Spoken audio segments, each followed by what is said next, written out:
Warahmatullahi wabarakatuh. Bertemu lagi dengan saya di video The Pillar NLP ya. Ini ada 14 pilar NLP sebagai asumsi ya, asumsi ketika kita menggunakan teknik-teknik NLP. Oke. Asumsi dasar dalam membentuk pola sudut pandang seseorang ya. Ini asumsinya. Yang pertama, setiap orang memiliki persepsi terhadap dunia. Seperti misalnya hidup adalah perjuangan atau hidup itu indah. Itu pola masing-masing orang ya. Menurut orang itu hidup begini, menurut orang yang lain hidup itu begitu. Ya. Harus diingat bahwa orang itu seperti itu. Maksudnya setiap orang itu memiliki persepsi terhadap dunianya. Oke. Peta bukanlah wilayah, ya. Maksudnya ketika Anda melihat peta itu bukan sebuah wilayah sebenarnya. Ya. Misalnya Anda melihat peta Indonesia dengan peta Jakarta, Anda bisa melihat dari atas dengan Anda datang sendiri ke lokasi yang Anda itu sangat beda. Peta itu yang Anda pikirkan, yang Anda bayangkan kalau dalam NLP itu bukan faktanya, ya, karena pikiran tidak bisa membedakan mana yang nyata, mana yang maya, ya, sehingga suatu yang tidak ada atau tidak sedang terjadi itu bisa seolah nyata.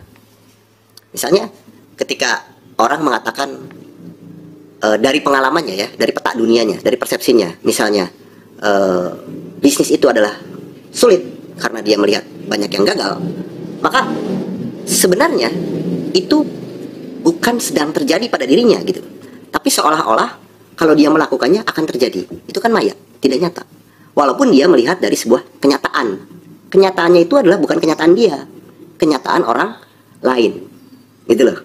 Ya, itu yang disebut dengan tidak bisa membedakan mana nyata, mana maya. Atau gini deh.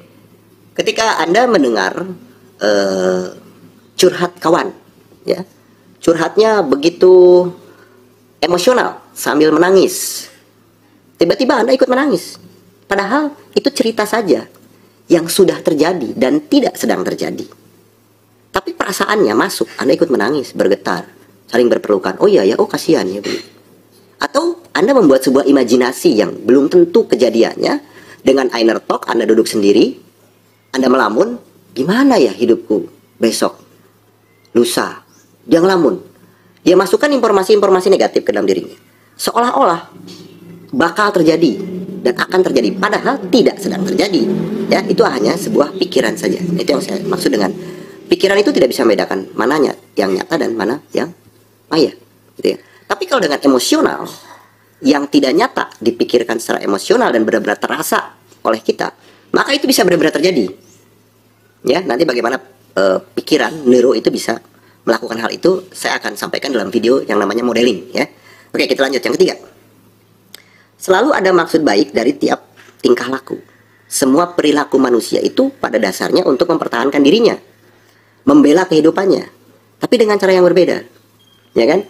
Ada yang caranya merugikan orang lain, bahkan merugikan dirinya sendiri, tapi pada prinsipnya maksudnya ini kalimat maksud. Itu perilakunya untuk mempertahankan dirinya. Begitu. Ya, nah nanti jadi program buat dia. Oh, dia memprogram dirinya untuk mempertahankan dan membela hidupnya seperti itu, gitu. Tapi ternyata berbahaya buat orang lain, bahkan juga buat dirinya. Nanti bagaimana NLP masuk dalam situasi seperti itu, ya. Yang keempat, apa yang dilakukan oleh setiap orang didasari oleh tingkat pengetahuan dan pengalamannya. Pasti begitu kan ya? Ya, pengetahuan dia tentang internet hanya bisa browsing misalnya. Pengalamannya juga belum pernah dia melakukan hal yang lebih jauh soal itu. Jadi pasti yang dilakukannya itu dasarnya dari tingkat yang dia miliki ya. Tidak ada orang yang kaku, hanya komunikator yang kurang fleksibel. Ya, kalau misalnya kita melakukan sebuah kalimat atau tindakan terhadap sesuatu, kemudian misalnya hasilnya menjadi tidak sesuai dengan yang diharapkan oleh kita, itu sebenarnya bukan salah mereka. Kitanya yang kurang fleksibel. Karena setiap orang punya persepsi di dalam menangkap dari apa yang kita sampaikan. Oke, makanya biasanya di dalam komunikasi upayakan tidak mengandung maksud, ya, harus lebih jelas. Kita harus berpikir bahwa tidak semua orang itu mengerti seperti apa yang kita mengerti, gitu ya. Akhirnya banyak orang yang suka ngomong, dia tuh nggak ngerti ya maksud saya ya. Ya nggak ngerti soal maksud, ya. Tapi harus jelas, bisa diterima oleh orang lain, ya. Itu komunikasi yang baik. Yang keenam adalah makna komunikasi adalah respon yang Anda peroleh. Nah ini nanti di dalam passing leading kita akan bedah ini ya, bagaimana makna komunikasi adalah respon yang Anda peroleh ya. Memberi maka menerima. Jadi kalau kita ingin mendapatkan, kalau kita ingin menerima, tentu konsepnya adalah memberi. Tiba-tiba orang memberi kepada kita kalau kita tidak pernah memberi kepada mereka ya. Perhatikan, maka diperhatikan. Jadi kita mendapatkan sebuah perhatian dari orang lain itu karena kita memperhatikan ya. Nanti teknisnya seperti apa memperhatikan kita akan bedah di video tentang passing leading ya, tentang building rapport ya. Yang ketujuh, seseorang dengan fleksibilitas akan mampu mengontrol dirinya. Dia selalu punya pilihan ya. Cara A dengan cara B, strategi A dengan strategi B. Kalau nggak begini aku akan begitu. Nah, gitu ya, setiap orang yang fleksibel ya itu bisa mengontrol dirinya ya. Yang ketujuh, tidak ada kegagalan, hanya umpan balik aja yang kurang tepat ya. Tidak ada kegagalan kecuali berhenti misalnya begitu ya. Kurang tepat. Jadi yang disebut gagal pun harus jelas. Gagal itu apa ya, gagal dalam hal apa ya. Oke, yang kesembilan, setiap pengalaman memiliki struktur sendiri. Setiap orang mempunyai pola dalam kehidupannya. Dalam bergaul, belajar, berbisnis, mengambil keputusan. Maksudnya begini, dia itu polanya emang begitu. Orang itu. Misalnya pola dia dalam bergaul selalu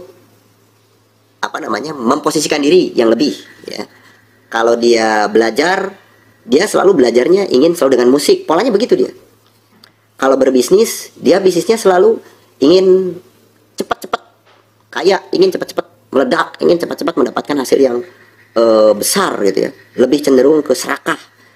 Polanya memang begitu. Jadi nanti kalau dia bisnis ke yang lain juga, ya memang bukan bisnisnya yang menjadi persoalan, tetapi struktur dirinya, pola dirinya ya. Dalam kehidupannya memang begitu. Dia kalau bisnis selalu begitu, duitnya dapat minjem selalu. Kalau nggak minjem duit, ya dia nggak bisnis ya. Atau dia kalau selalu bisnis, dia tidak mau ngemodal, dia selalu bisnis itu dari awal ya. Kemudian juga dalam mengambil keputusan polanya seperti itu. Misalnya dia timbang-timbang dulu, atau belum apa-apa dia udah ambil keputusan, ya udah oke, ya udah tidak. Nah itu adalah pola ya, pola struktur orang ya. Punya seperti itu setiap orang. Yang ke-10, manusia mempunyai dua tingkatan komunikasi ya. Ada yang pernah saya jelaskan di dalam video sebelumnya tentang mekanisme perilaku manusia, yaitu ada sadar dan bawah sadar ya. Pikiran setiap tindakan adalah buah pikiran. Setiap tindakan adalah buah pikiran. Dipengaruhi oleh 88% pikiran bawah sadar. Apa yang ada dalam bawah sadarnya? Ya, apakah yang ada dalam bawah sadarnya adalah hidup adalah perjuangan? Maka dia sangat kuat. Dia harus berjuang, harus rela berkorban dan bersusah payah, ya. Dan sisanya ada 12% pikiran sadar. Ya, itu sekolahnya, logikanya, analisisnya harus dilogikakan seperti ini, gitu ya. Lebih kepada motoriknya, bagaimana cara melakukannya, tahap-tahapannya seperti apa, itu ada dalam pikiran. Tapi ingat bahwa pengaruh yang paling besar adalah pikiran bawah sadar, unconscious, yang pernah saya jelaskan di dalam video sebelumnya, bahwa ini yang sulit dikontrol oleh kita dan bisa mengalahkan logikanya, bisa mengalahkan analisisnya, gitu ya. Karena itu lebih ke perasaan, lebih ke otak kanan, lebih kepada intuisi ya, yang 88% ini. Oke, yang ke-11, semua orang punya sumber-sumber yang cukup berguna, merubah diri ke arah yang lebih positif. Sumber-sumber tersebut berasal dari pengalaman masa lalu, ya. Dia punya pengalaman masa lalu. Wah, dulu aku pernah sukses begini. Caranya adalah 1, 2, 3, 4, 5 begitu, ya. Nah, maka dia akan melakukannya lagi dengan pengalamannya, sumber-sumber pengalaman itu. Nah, bagaimana NLP ini? Ketika dunia mulai berubah, pengalaman dia sudah tidak bisa digunakan lagi di dalam kondisi kehidupan yang baru. Ini sulit karena sudah berada di subconscious, di 88%, bahwa pengalaman aku dari dulu pun seperti itu. Kenyataannya sekarang berubah dunia. Ya, NLP bisa merubah pengalaman masa lalu orang ini supaya sesuai dengan kehidupan sekarang. Itu maksudnya. Tubuh dan pikiran saling mempengaruhi. Nah, ini cukup menarik ya. Tubuh dan pikiran sangat mempengaruhi. Saling mempengaruhi. Oh iya, misalnya begini. Coba Anda buat satu sikap setiap pagi selama 21 hari berturut-turut. Setiap pagi Anda duduk, bangun, terus rasakan seolah-olah Anda mendapatkan sebuah beban yang besar dan sampaikan kepada diri Anda, ini adalah persoalan yang rumit dalam kehidupan Anda. Ini adalah hal-hal yang paling bisa menghancurkan kehidupan Anda. Tubuh Anda coba agak bungkukan sedikit, kepala Anda tundukkan, jari-jari tangan Anda dua-duanya Anda pegang, ya. Anda rasakan tubuh Anda seperti itu, Ya, apa yang Anda dapatkan dari semuanya? Atau sebaliknya, setiap pagi apapun yang terjadi dan apapun keadaannya, Anda keluar kamar, kemudian Anda teriak-teriak, oke, kepalkan tangan Anda dua-duanya, kepalkan tangan Anda dua-duanya, Anda bilang, yes, hari ini adalah hariku, yes, aku sukses, yes, hari ini adalah hariku. Anda lakukan seperti itu. Coba, bagaimana? Pikiran Anda itu akan dipengaruhi oleh itu, oke ya? Yang ke-13 adalah, jika sesuatu mungkin bagi seseorang, maka hal itu juga mungkin bagi yang lain. Kalau di NLP punya asumsi bahwa, ini asumsi ya, jika sesuatu mungkin bagi seseorang, maka hal itu juga mungkin bagi yang lain. Misalnya kalau orang itu bisa, aku juga bisa.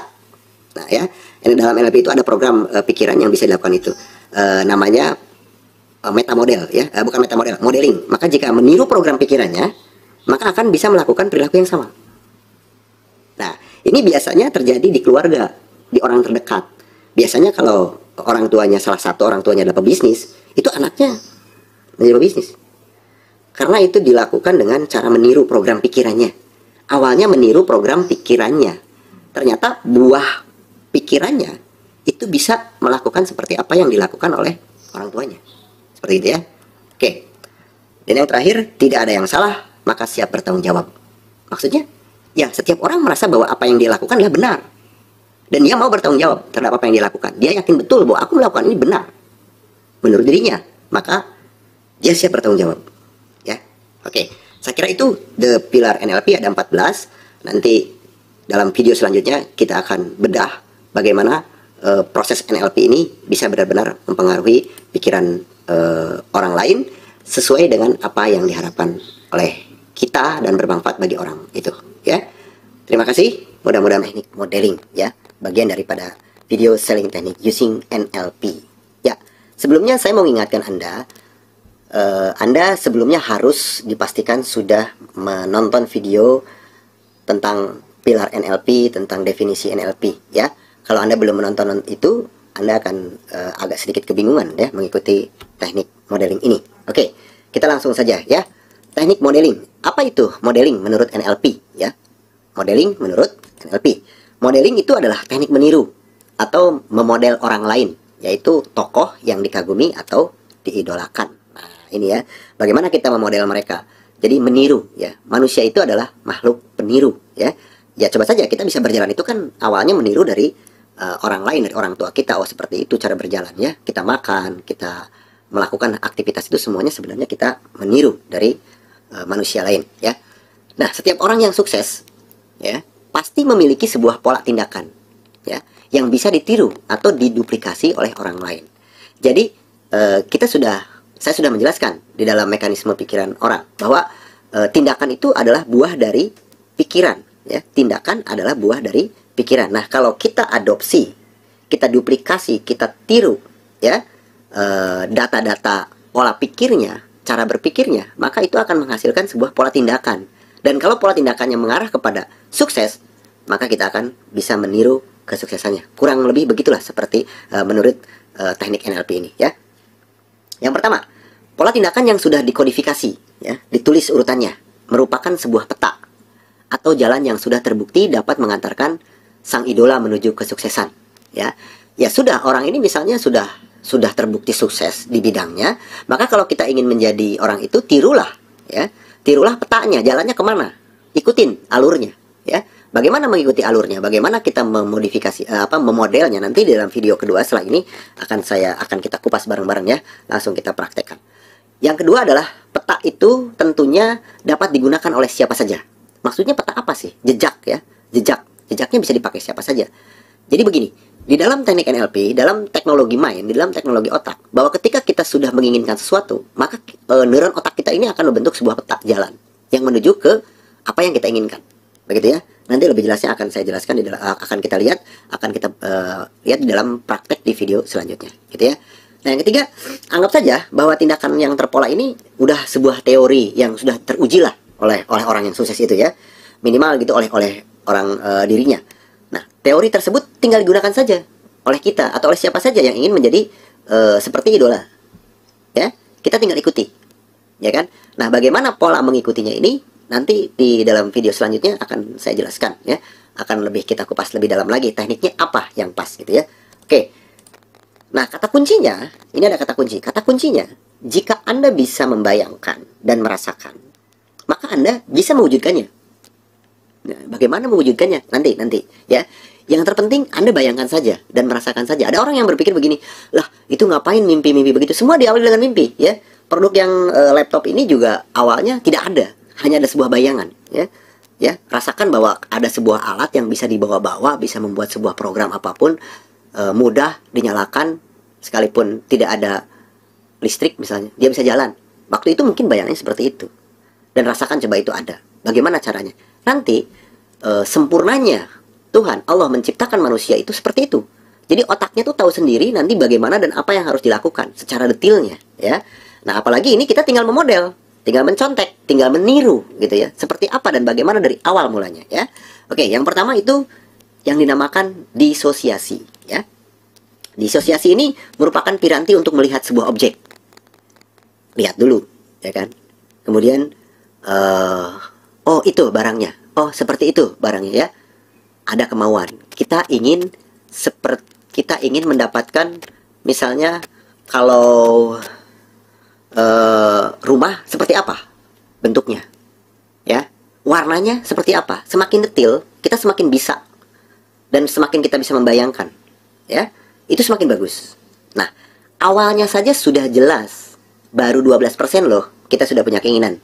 Itu disebut disosiasi, ya. Kita sudah punya keinginan, bandingkan dengan orang yang tidak punya keinginan. Karena berpikirnya terbalik. Ada uang dulu baru kita punya keinginan. Padahal ketika kita punya keinginan saja, kita belum harus mengeluarkan uang. Akhirnya dia matikan. Ya, dia matikan. Ah, saya jangan punya keinginan apa-apalah, orang nggak punya uang. Terbalik, ya. Kita ingin saja, di mana ada kemauan, di situ ada jalan. Bukan tiba-tiba ada jalan. Jalan apa? Ya. Makanya Anda tetapkan dulu objeknya. Saya ingin rumah, ingin mobil seperti apa? Warnanya apa? Mobil merek apa, supaya otak Anda, pikiran Anda, imajinasi Anda bisa muncul. Ya, coba sekarang tes aja. Anda ingin uang. Ya, saya pengen uang yang banyak. Coba bayangkan uang yang banyak tuh berapa angkanya. Uang yang banyak itu seperti apa? Tapi kalau saya ingin punya uang 100 juta. Coba Anda bayangkan 100 juta, satu paknya itu isinya 10 juta. Bisa Anda bayangkan? Bisa Anda bayangkan, oke, 10 juta satu pak. Berapa pak? Ada 10 pak. Anda bayangkan. Saya ingin itu. Nah, otak itu ngerti, gitu loh. Ya, otak itu langsung ngerti. Oh, ada bayangan. Bayangan ini muncul karena paham, ngerti, tahu, pernah melihat, ada pengalaman. Ya, tapi kalau Anda saya ingin punya uang banyak. Coba, banyak. Seperti apa banyak tuh? Lebih banyak lagi dari apa yang Anda bayangkan banyak, beda. Mungkin bayangan banyak si A dengan bayangan banyak si B beda. Tapi kalau kita bilang bayangannya 10 juta, ya sama, siapapun 10 juta seperti itu. Mau oleh 10 ribuan atau mau 50 ribuan, angkanya tetap 10 juta. Awal itu adalah disosiasi, keinginan. Adanya keinginan yang nyata dan jelas. Itu sudah masuk ke ranah pikiran sadar atau kognitif. Punya potensi 12%. Kecil sekali kan? Potensinya cuma 12%. Tapi setidaknya sudah ada potensi 12%. Tinggal bagaimana cara mewujudkannya harus dihantam dengan 88%. Yaitu dengan asosiasi. Ya, tahap memasukkan pengalaman orang lain ke dalam pikiran bawah sadar melalui asosiasi. Pada tahap rasakan kesuksesannya, yakni seandainya Anda sukses seperti dia, bawah sadarnya punya potensi 88%. Coba Anda bayangkan. Gimana rasanya kalau Anda punya uang 10 juta? Ya, boleh Anda merasakan itu. Karena kan dari awal saya sudah sampaikan bahwa otak, pikiran itu nggak ngerti mana yang nyata, mana yang maya. Ketika kita mendengar cerita teman kita yang sangat menyedihkan, kita ikut nangis, padahal tidak ada. Sama dengan kita bisa merasakan ada uang 10 juta yang sebentar lagi bisa kita dapatkan, dan rasanya itu sudah terasa oleh kita, sama sebenarnya. Tapi anehnya kita lebih mudah, bukan kita, banyak manusia lebih mudah bersedih karena ada orang yang bersedih gitu. Dan dikatakan gila ketika dia merasa senang seolah-olah dia punya uang 10 juta. Ada, tapi belum bisa diambil. Kan orang mengatakan gila, padahal lebih gila orang yang menceritakan kesedihannya sudah tidak ada dan tidak sedang terjadi, tapi ikut nangis. Kan begitu ya? Nah, itu asosiasi. Coba Anda rasakan seolah-olah kesuksesan yang Anda inginkan itu sudah terjadi. Seolah-olah, sama. Nggak apa-apa, seolah-olah sudah terjadi. Bagaimana rasakan? Nah, ini tujuannya adalah untuk memicu neuron otak, memicu pikiran sadar dan pikiran bawah sadar Anda bangkit mengarahkan, membuat sebuah peta untuk mencapai apa yang diinginkan. Gitu ya. Oke. Nah, tahap asosiasi ini udah mulai buka ya. Nah, ini baru Anda saat itu baru mulai install. Ya, kalau Anda yang suka biasa menginstalasi program, sudah tahu nih. Kan programnya belum dijalankan, baru diinstal. Nah, sekarang terinstalasi saja di dalam pikiran, di dalam program diri Anda tidak ada. Bagaimana menjalankan programnya? Tiba-tiba saja harus menjalankan program sukses gitu. Tapi program suksesnya belum diinstalasi dalam pikiran Anda. Ya. Nah, cara menginstalasinya ini dengan disosiasi dan asosiasi. Begitu loh, ya. Setelah nanti itu ada sudah proses instalasi program yang akan diinginkan, dicapai, didapatkan oleh kita. Detailnya saya akan jelaskan di dalam video selanjutnya tentang teknik bagaimana modeling ini bisa dilakukan. Tapi prinsip besarannya adalah disosiasi. Kalau kata sederhananya sih, udah pengen dulu deh, kamu pengen apa yang jelas, gitu. Kalau asosiasi, ya coba deh rasakan. Emang setelah kamu bisa dapetin yang kamu inginkan, emang kamu mau apa? Berandai-andai kan ngomong, wah kayaknya kayak sayanya begini, begitu kan? Ya, kayak gitu-gitu aja sebenarnya. Ya, oke. Terima kasih. Mudah-mudahan bermanfaat dan nanti kita ketemu lagi dengan video langsung aplikasi teknik modeling yang akan disampaikan dalam video berikutnya. Kadang untuk mencapai kesuksesan kita butuh namanya ilmu pengetahuan ya. Dengan ilmu pengetahuan persentase kesuksesan itu tercapai itu lebih besar daripada kita untuk mencapai kesuksesan tanpa ilmu pengetahuan ya. Semoga video yang saya berikan ini sangat bermanfaat ya, bagi pribadi saya sangat bermanfaat. Terima kasih.